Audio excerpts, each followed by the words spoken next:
Dear students, we are going to discuss about the management aspects in tourism with the topic principles and practice of management. Management exists in all types of industries and organizations, and tourism industry is not an exception. Management plays a key role in determining the overall goal of an organization and ways to achieve them. Organizations become successful only when there is an effective management. This episode is divided into main 5 modules.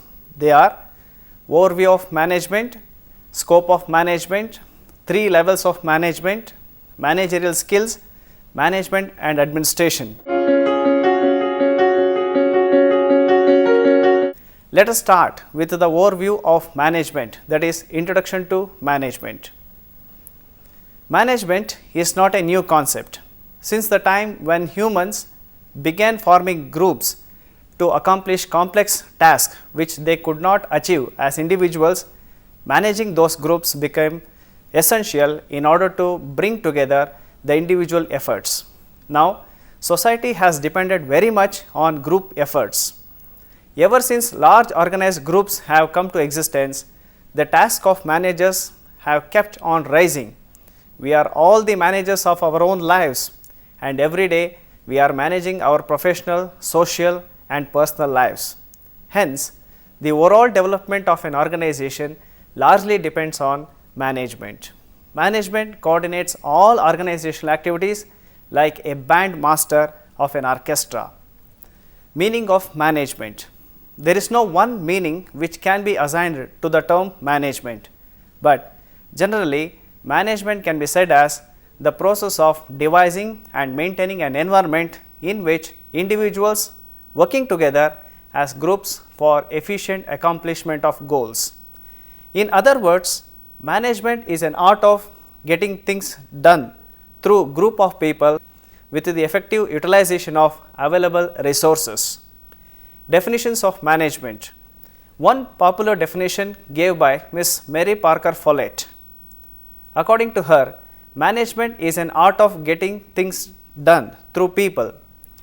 This definition says that a manager is one who contributes to the organization's goal indirectly by directing the efforts of others, not by performing the task himself. Another important definition is given by George R. Terry. He defines management as a process consisting of planning, organizing, actuating and controlling performed to determine and accomplish the objectives by the use of people and resources. According to Terry, management is a process, a systematic way of doing things using 4 managerial functions, namely planning, organizing, actuating and controlling. Planning. Planning means thinking of the future in advance. The actions of the managers are based on logical planning. Organizing. Organizing means coordinating the 4 M's, that is money, men, machines and materials of the organization. Actuating. Actuating means motivating and directing the subordinates. Controlling. Controlling means that manager must ensure that there are no deviations from plans. Characteristics of management. The critical analysis of the above definitions, the following characteristics of management evolve. Management is an activity. Management is an activity which concerns with the efficient use of human and non-human resources of production. It is the driving force that entity and creates the coordinates and relationships which brings about a full use of resources efficiently. Management is a continuous process. The process of management is continuous till the life of an organization, which consists of activities such as planning, organizing, directing and controlling the resources for better advantage. In order to achieve this, these processes must be repeating again and again. Management is an art as well as science. Management is an art as it involves the application of personal skills of managers. On the other hand, science of management provides a body of principles which can be applied as general guides for solving concrete problems in the future. It is also called as a science because certain ideology, laws are being developed and practices in organizations. Management aims at achieving predetermined objectives. Every managerial activity of organization steers towards predetermined objectives which are laid down at the initial stages or during time to time. Management is decision making. Decision making is an important function of a manager. The success or failure of an organization depends upon the quality of decision made by a manager at the right times. Universal application. The practice of management is different from one organization to another, depending on their nature. For example, the management principles are quite different for manufacturing industry and tourism industry. But still, the principles and concepts of management are applicable to every type of industry. Management is needed at all levels. The functions of management are common to all levels of organizations. The functions of planning, organizing, directing, controlling, decision making are performed by managers at all levels, that is, at the top level, mid level, as well as the first line. Management aims at maximum profit. The resources are properly utilized to maximize profit. Maximizing the profit is the significant goal of management. Management is dynamic. Management is not stagnant. It is ever changing. Over a period of time, new principles, concepts and techniques are being developed and adopted by management. Management as a career. Today, management is developed as a career focused on specialization. Marketing managers, finance managers, personnel managers, production managers are some of the specialists in management. These specialists are appointed at various positions to play vital roles in the organizational hierarchy. Management is a profession. A profession must possess certain personal qualifications as far as maturity, sophistication, patience and analytical ability is concerned. Actually, it satisfies all the conditions of a profession in this manner. It has a well-defined body of knowledge. The professional knowledge is imparted and disseminated through formal training and experience. The established principles of management are carried out in the organizations and charging fees based on service, but with the due regard for the priority of service over the desire for monetary reward. Management is a discipline. Management can also be studied as a discipline. The purpose of studying management is to learn how to apply the predetermined principles and concepts at the right moments, at the right time to achieve desired goals. Management is multidisciplinary. Management draws ideas and concepts from the disciplines like economics, sociology, psychology, statistics, operations research, etc. Management integrates the ideas taken from various disciplines and presents newer concepts which can be put into practice. Importance of management. A life-giving element in every organization. Management is like a lifeblood to a business. As how the lifeblood keeps the organs of a living body active, management keeps all the activities in required motion and supports an organization in acquiring maximum prosperity with minimum efforts. A key for coordination and cooperation. The input of the labor, capital and other resources can never become output of production or service without the means of management. In absence of a sound management, the resources may be underutilized. Unless and until there is a mutual cooperation and coordination among the members of the groups, organizational objectives are difficult to achieve. It creates teamwork. Management creates teamwork in an organization by developing a sound organizational structure. It brings the human resources together and motivates by building team spirit among the group members for the achievement of goals. Tool to face the challenge of change. A business enterprise operates in a constantly changing environment. Changes in the business environment create risks and also provides opportunities for growth. A favorable and encouraging environment is indispensable for any business, and a sound management makes it possible easily. A critical element in the economic growth of a country. A country with enough capital, manpower and other natural resources can still be poor if it does not have competent managers to combine and coordinate these resources.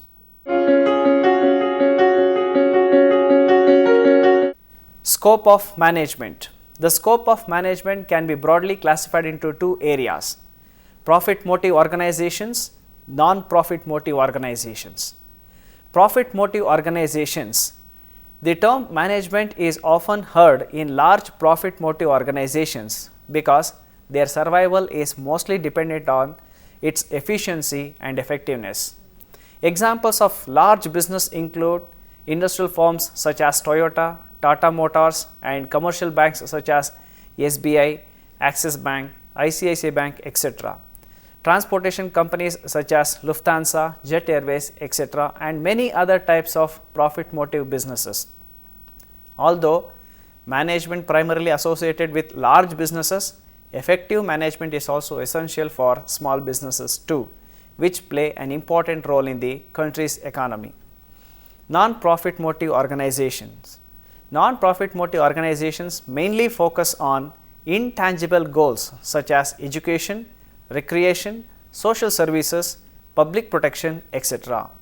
Although these organizations may not have to be profitable to attract investors, they must still have to employ sound management practices if they are to survive and work toward their goals. They must handle money in an efficient and effective way.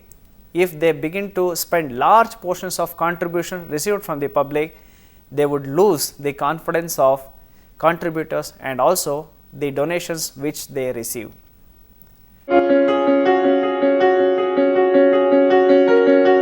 The three levels of management. The management has been broadly classified into three levels. They form the management hierarchy. The functions performed by managers at different levels vary. The organizational structure is in the form of a pyramid or ladder. The three levels of management are: number one is the top level management. The top level management makes decisions about the long term direction of the organization, its goals and objectives. They also guide the organization's interaction with the outside world. They are the top or final authority in the organization. They are directly answerable to the shareholders, government and the general public. The success or failure of the organization largely depends on their efficiency and decision making.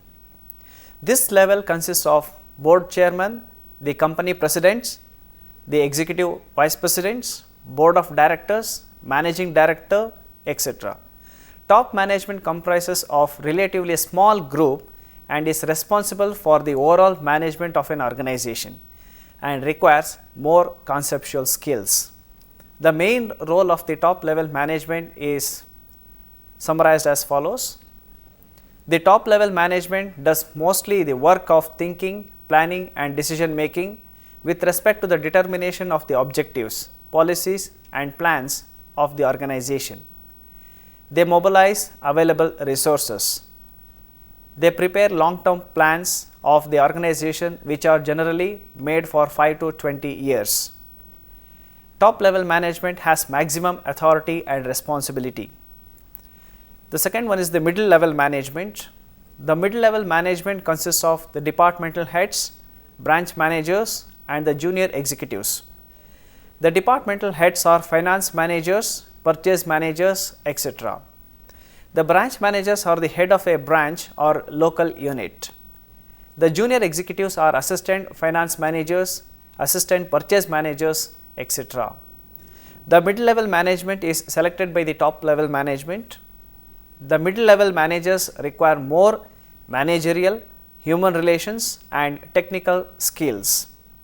The activities of middle level management are: middle level management gives recommendations, that is suggestions, to the top level management. It implements the policies and plans which are made by the top level management. It coordinates the activities of all the departments. They act as a bridge between the top level management and the lower level management. They prepare short term plans of their departments, which are generally made for 1 to 5 years. The mid level management has limited authority and responsibility compared to the top level management. The third one is the first line managers. The first line or supervisory or lower level management consists of foremen and white collar supervisors, men and women who are only one step above the rank and file. They are also responsible for spotting and resolving technical problems quickly. They are selected by the mid level management. They have to coordinate their activities with other supervisory personnel and middle managers. Lower level managers have limited authority but important responsibility of getting the work done from the workers. They regularly report and are directly answerable to the mid level management. So, the lower level managers, along with the experience and basic management skills, they also require more technical, human relations and communication skills. The activities of lower level management are: lower level management directs the workers and employees. They develop morale in the workers. The lower level managers inform the workers about the decisions which are taken by the management. They also inform the management about the performance, difficulties, feelings, demands, etc. of the workers. Lower level managers spend more time in directing and controlling. The lower level managers make daily, weekly and monthly plans.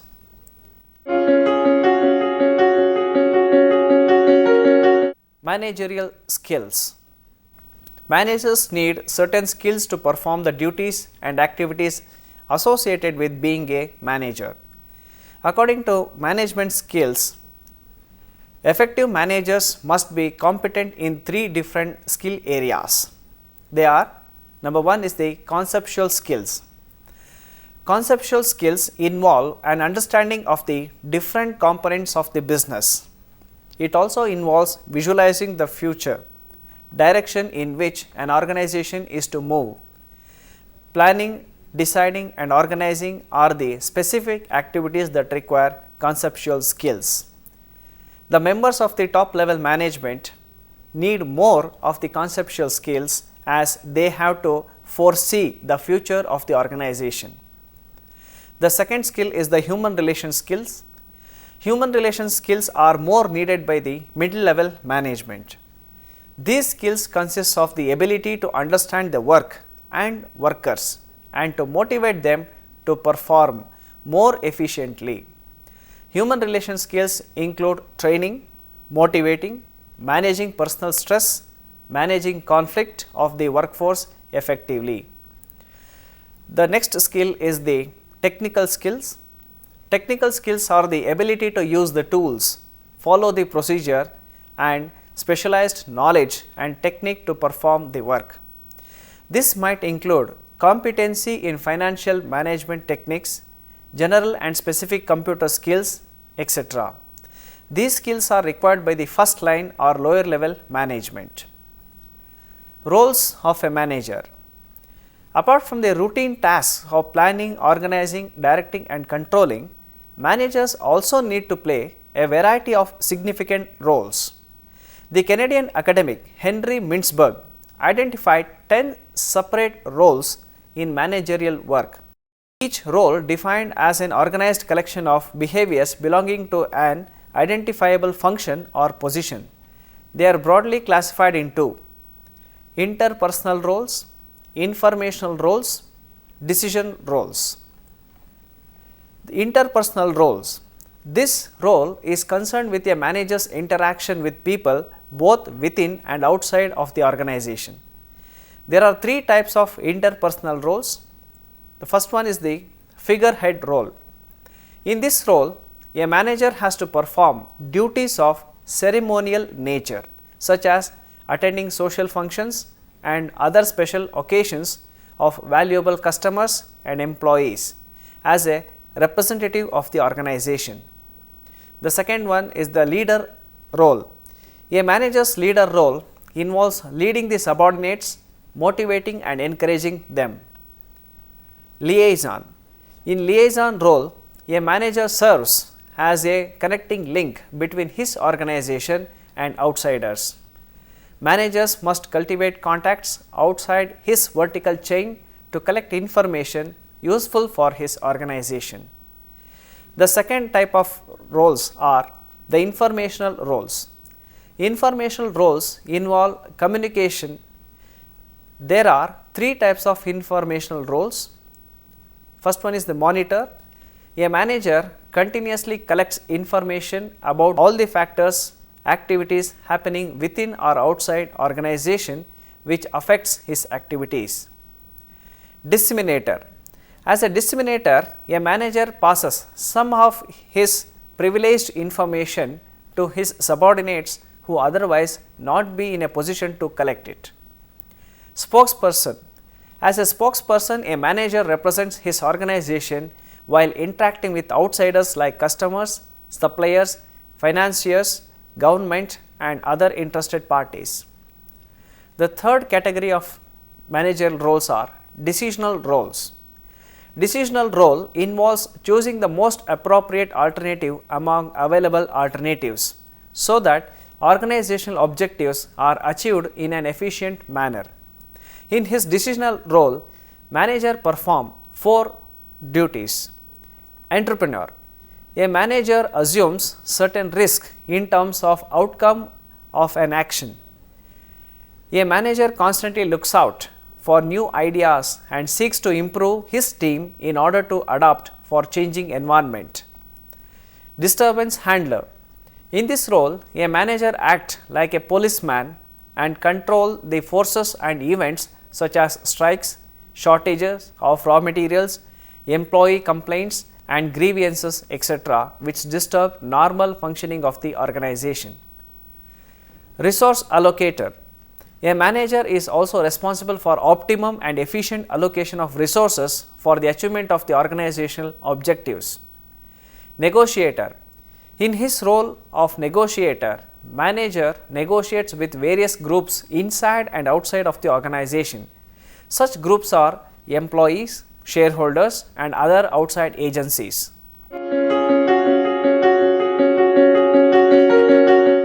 Management and administration.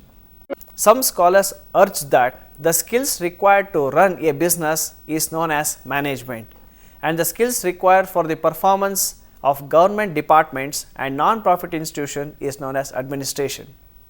Some others imply that administration deals with establishing objectives and policies and is done by the top level, whereas management is the execution of these policies by the middle and lower level organizations. Distinction between administration and management. Administration and management can be differentiated with the following points. Number 1 is the level. Administration is of top level, whereas management is at middle and the lower levels. Focus. Administration focuses on policy formulation and objective determination, whereas management focuses on policy execution for objectives achievement. Nature of function. The nature of function of administration is determinative, whereas the nature of function for management is executive. Scope of function. The administration has the broader and conceptual scope, whereas management has narrow and operational scope. Factors affecting decision. The factor affecting decision under the administration are mostly external, whereas in management the factors affecting the decisions are mostly internal. Qualities required. For administration, we require administrative qualities, whereas in management we require technical qualities. Social responsibilities of management. The evolution of management as a dominant social institution in our economic life has brought about its wake managerial responsibilities to the society as a whole. Social responsibilities of management are nowhere better expressed than in the case of business. With the growth of business and the separation of ownership from management in large size public limited organizations. Dear students, after going through the discussed modules, we hope that you understood the concept of management and its importance in modern organizational scenario. Thank you.